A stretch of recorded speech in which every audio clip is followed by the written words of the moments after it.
We're following a number of developing stories as we come on the air tonight. Columbus police once again having to open fire after a suspect pulls out a gun. The investigation that's unfolding tonight.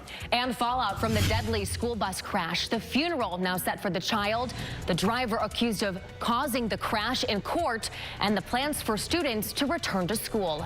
And one-on-one with Ohio State's new president. It's an interview you'll only see on WSYX. Well, after all the storms this morning, we've been dealing with the heat today, and now more storms are coming.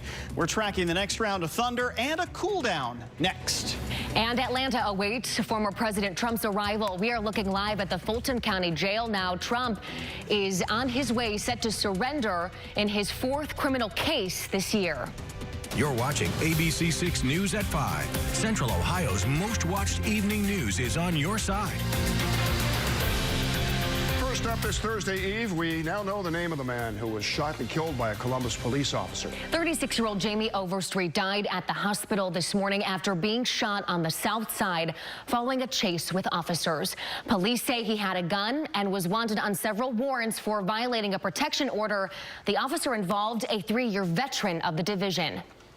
He chose to do what he did, and the officer responded. A deadly Southside police shooting started here along Rendezvous Lane. Police tell us they were sent to find a man who was wanted on warrants for violating a protection order. They say that man got in a car and took off. Take a look at what happened next. Caught on this surveillance video, the driver crashes into another car near Parsons Avenue and Core Road. The chaos picks back up along Marion Drive North. Police say the man ran from officers. They witnessed him with a gun and one officer fired. The man later died at the hospital. Police say they did find a gun. Anybody who violates a protection order or abuses someone like that in a domestic relationship has no business walking the streets. Stats from the Columbus Police Department reveal that there have been 16 domestic violence-related homicides so far this year. That's double the amount in all of 2022.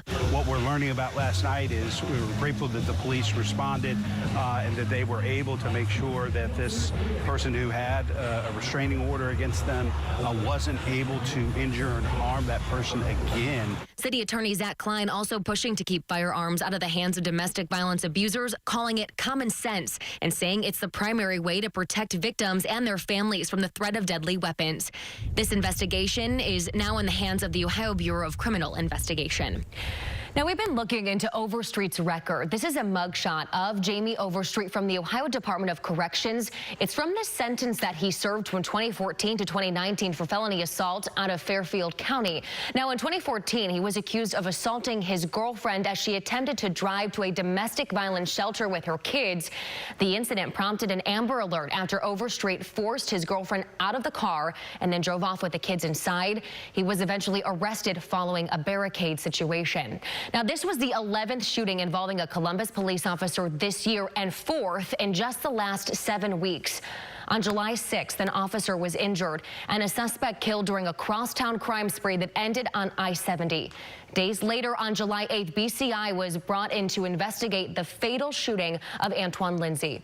On August 9th, the shooting at the Great Southern Shopping Center that left a suspect dead and another injured. And then, of course, the latest shooting last night on the south side, leaving 36-year-old Jamie Overstreet dead. 911, what is the location of your emergency? It's on Troy Road, near a school bus flipped. Tonight we're getting the 911 calls from earlier this week when a school bus flipped after a crash in Springfield. A student died, many others were hurt.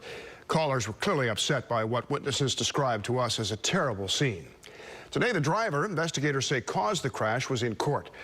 Hermanio Joseph entering a not guilty plea to charges of aggravated vehicular homicide. The State Highway Patrol says that he went left of center Tuesday morning and collided with the bus. They say he does not have a valid Ohio driver's license, and his Mexican license is invalid because of his immigration status. Prosecutors may announce additional charges on Monday.